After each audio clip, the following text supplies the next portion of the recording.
Commissioner Castro, welcome to Picks on Politics. It's a lot to talk about. I'm just doing the recap, and I'm like, wow, there's a lot to talk about here. There is. Let's talk about the federal letter first, which really I feel like set off a flurry of action over at City Hall. It critiqued 24 items from the city, did promise some federal sites, but what was missing from the letter and what the feds are still not doing, I know is of some great concern to you and the rest of City Hall. Tell me what's missing. What do you need from the feds right now?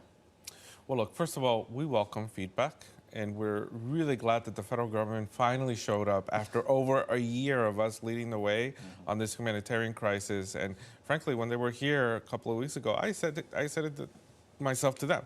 Well, what was the plan? You've allowed tens of thousands, 100,000 people to cross the border, well, to come to the country, come to the United States, to New York. You have no plan for them. You have no plan to house them, to support them, to provide work permits to them. All we're asking is for the federal government to do their part. We've done our part, but it's up to them to provide work permits, to provide legal assistance, and to really help them settle in the United States.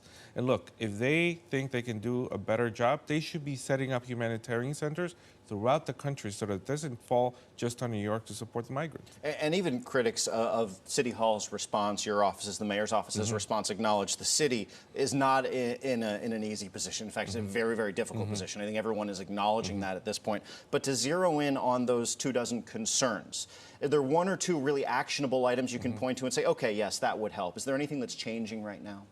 Well, look, yesterday's rally was amazing. It was a coalition that we've built, led by Mayor Adams, the city administration. This has never happened, at least in my time of doing this work.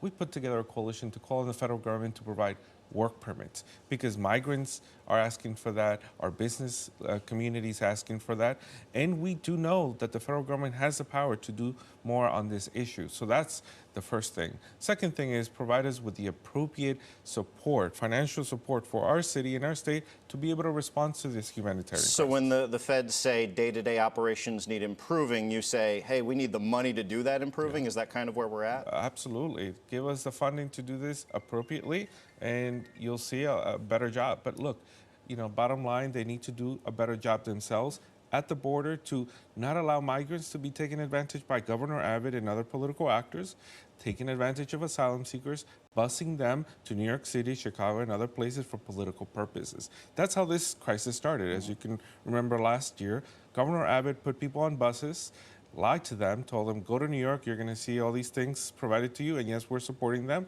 But this started because of this Republican, anti-immigrant governor who was trying to punish us. And, frankly, the federal government allowed this to happen, and it's continuing to allow it to happen. Let's talk about a different governor, much different motivations. Governor Kathy Hochul was in Washington. She had a 2-hour meeting with White House officials, but the only deliverable, as far as I can tell, she was able to bring back was a pledge of people and resources to support evaluating migrants who are already here, perhaps thousands of them who really could work right now, become self-sufficient, get out of city shelter, and then go ahead and be productive members of New York City. Is this a real help? Is this a real concern that maybe there are thousands of people right now that could work really quickly?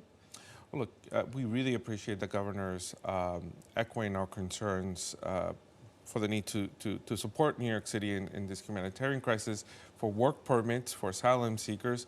I've spoken to the governor myself. She's incredibly knowledgeable about the brokenness of our immigration system. People forget she served in Congress, knows very well this issue, and knows that Congress has a role to play, but she also understands what the White House can do, and they can be doing more. In particular, expanding TPS for Venezuelans and others who should have access to TPS. The asylum process is really complex, really challenging. It takes forever to get your work permit via an asylum claim. But with TPS, you can access work permits a lot easier. But look, well, if I may, sir, I mean, the White House has not signaled that TPS is really coming anytime soon. I know that's a source of frustration. So I guess what I'm asking is, in the interim, what the White House is saying it can do is, in existing structures, we can get things moving quickly. I met a woman at your rally last week. You mentioned it, and she said she's been in shelter for 7 months and can't figure out how to do asylum. So are people falling through the cracks in the interim? Look, there was no plan to assist asylum seekers upon arriving in the country. The federal government should have been providing legal assistance They are not. They expected asylum seekers who have very little with with them, belongings, no documents, resources, no documents, yeah. to arrive here and somehow find legal counsel, a lawyer for themselves, apply for asylum, and then work permits. That just does not make any sense.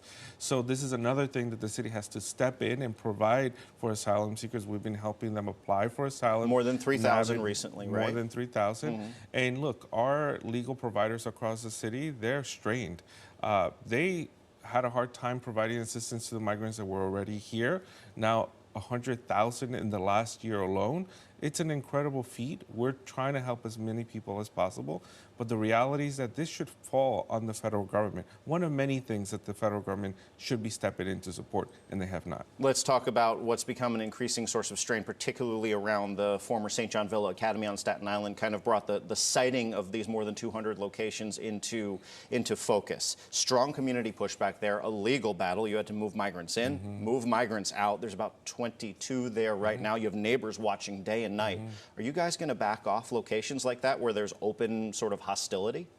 Absolutely not. All options are on the table. We're looking for every single space possible to house migrants. Look, this is a humanitarian crisis. We've been saying this from the beginning, and now we're at over 100,000 people that have arrived. And Staten Island has only hosted 2% of all the migrants that have arrived. It's a very little number. Some say that they're not doing enough. And I'll pause you there because I do want to get to these 19,000 students, migrant students who are going to enroll alongside New Yorkers this year. This is a story that you lived in your real life. And without going into detail there, what sort of challenges will these students face? Are you prepared to answer those challenges? Well, look, I see myself and the children that are arriving and that are enrolling in school. I came here when I was 5 years old. I crossed the border with my mother. I arrived to New York City, started school right away, and it was because of my teachers, the community that I was able to connect with, that I overcame the many, frankly, the difficult memories of having to take that journey. A lot of the children that are arriving, they've crossed jungles, literal jungles, many borders to arrive here, and we want to be as supportive as possible. The Chancellor understands this issue very well. I'm actually going to participate in a back-to-school event next week with the Chancellor. We're going to continue to embrace and support the children who, they have no fault here. They have gone through a lot. I'm sorry, Commissioner Castro, and I feel you on that point. We could talk about this all day. I know you live this all day. So thank you very much for stopping by. Thank we you so really much, Henry, appreciate it. And still to come, New York State Court ruling stopping new cannabis dispensaries from opening. Up next, hear from local business owners who say they were left in the lurch while the state sorts out all this regulation.